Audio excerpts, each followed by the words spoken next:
টানা বর্ষণ এবং ভারত থেকে নেমে আসা উজানের যে পাহাড়ি ঢলে শেরপুরে প্রত্যেকটা নদ নদীর পানি বৃদ্ধি পেয়েছে। প্রত্যেকটা নদ নদীর অবস্থা বিপদসীমার চুচি।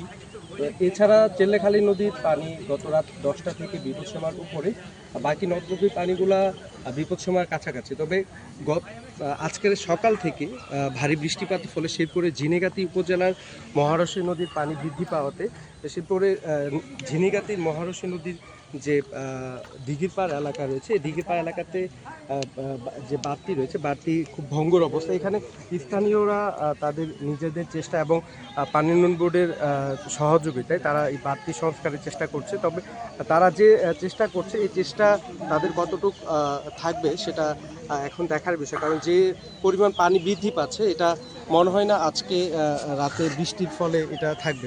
তাদের দাবি যে তারা ঠিক পানি উন্নয়ন বোর্ড এটি ঠিক সময়ে সংস্কার করেনি, যার ফলে তাদের এই সমস্যার সৃষ্টি হয়েছে। আমরা এখানে স্থানীয়দের সাথে কথা বলে যে তথ্য জানতে পেরেছি যে এই মহারশী নদীর বাঁধটি আরও 3 থেকে 4 মাস আগে তাদের কাজ করার কথা থাকলেও তারা সঠিক সময়ে সেই কাজটি করেনি, যার ফলে এখন এই তাদের নিজেদের এই উৎকণ্ঠার মধ্যে কাটতে হচ্ছে। এখানে যে প্রায় 5-6টা বাড়ি রয়েছে, তারা হচ্ছে খুব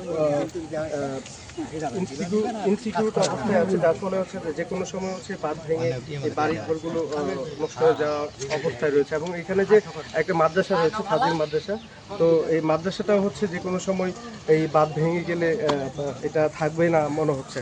তো এছাড়া হচ্ছে শেরপুরে এই বৃষ্টির ফলে কৃষি বিভাগের তথ্য মতে শেরপুরে এবার 91,000 হেক্টর জমিতে কৃষি আবাদ হলেও তাদের তথ্য মতে 6% কৃষি জমি ধান এখন কাটা বাকি আছে। কিন্তু সরজমিনে গিয়ে যেটা দেখা যায় যে শেরপুরের বেশ কয়েকটি ইউনিয়নে এখনও ধান কাটা হয়নি, যেটি পরিমাণ প্রায় 20 থেকে 25% মতো।